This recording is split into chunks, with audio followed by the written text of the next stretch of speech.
Ava lost her job for defending a veteran's service dog. 1 hour later, a Marine commander arrived with a life-changing offer. What's coming next? Find out now. Hello, everyone. Welcome to the Enigma Files. Let's get started. Ava had always worked at the local diner, a small, cozy spot that felt like home to the regulars who gathered there every morning. It was the kind of place where people came not just for the food, but for the company, the laughter, and the shared stories over a cup of coffee. It was a familiar and comforting routine for everyone who walked through the door. Among the faces that came in daily, Ava had gotten to know them all. From the elderly couple who always sat at the same booth to the young couple who were just starting their lives together. It was a peaceful place, a sanctuary in its own right. One quiet morning, as Ava was wiping down the counter, a man walked in.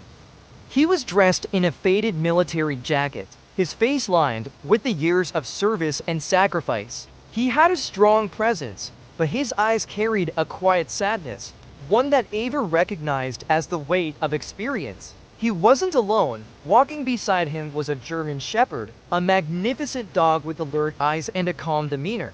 The dog, named Max, was clearly well-trained and had an air of loyalty about him that was almost palpable. Ava gave them a warm smile and went to take their order, but her pleasant mood quickly shifted when the diner's manager, Tom, noticed the dog. Tom's face immediately darkened, his expression becoming rigid with annoyance. "No dogs allowed," he snapped, his voice sharp and unwelcoming. Ava could feel the tension in the air as the man and his dog stood there, both a picture of quiet patience. The veteran, unruffled by Tom's harsh words, calmly explained that Max wasn't just any dog. He was his service dog. Max had been specially trained to assist him due to the veteran's battle with post-traumatic stress disorder, a condition that he had fought daily since his time in the military. The veteran's voice was steady, yet there was a subtle tremor that Ava couldn't ignore. His story was one of struggle, survival, and a resilience that Ava admired. But Tom wasn't having it. "I don't want any animals in my diner," he said, his tone colder than before, with no sign of compassion or understanding. Ava, who had been standing nearby, couldn't just let this moment pass without speaking up.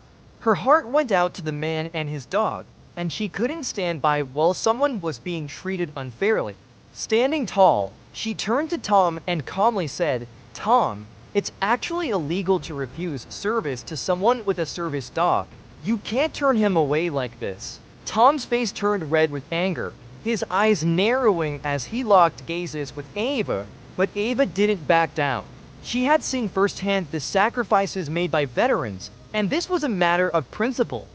She stood her ground, ready to face the consequences if it meant doing the right thing. Tom, furious, didn't hesitate. "Fine, if you're going to take his side, then you're out of here too," he snapped, firing her on the spot. Ava didn't argue, but her heart sank at the sudden turn of events. As she packed her things and made her way out the door, she felt a strange sense of pride. She knew she had done the right thing, no matter the cost. What Ava didn't realize, however, was that the veteran was more than just a former soldier. He was a decorated war hero, someone with connections that reached far beyond the small town she called home. As she sat in her apartment, reflecting on what had just happened, the phone rang. Ava picked up, surprised to hear a deep voice on the other end. "Hello, is this Ava?" the voice asked. "Yes, who is this?" Ava replied, still a bit disoriented from the events of the day. "This is Colonel James Mitchell, U.S. Marine Corps," the voice said with authority. "I understand you helped one of our veterans today, and I want to thank you for standing up for what's right." He paused for a moment before continuing. "The man you defended is not just any veteran. He's a decorated hero, and his actions have saved countless lives. I've heard about your bravery, and I'd like to offer you a position with our organization." Ava was speechless. The colonel went on to explain that the job would involve working closely with veterans, helping them transition back to civilian life, and providing the support they needed to heal from their trauma. It was a rare opportunity, one that could change her life in ways she never imagined. Ava's decision to stand up for the veteran had not only led to her leaving a job she had known for years, but had opened the door to a new career, one that would allow her to make a tangible difference in the lives of others. As she sat there, processing the news, she realized that sometimes doing the right thing could lead to incredible, unexpected outcomes. What started as a small act of kindness had transformed her life, and the life of the veteran, in ways she could never have predicted.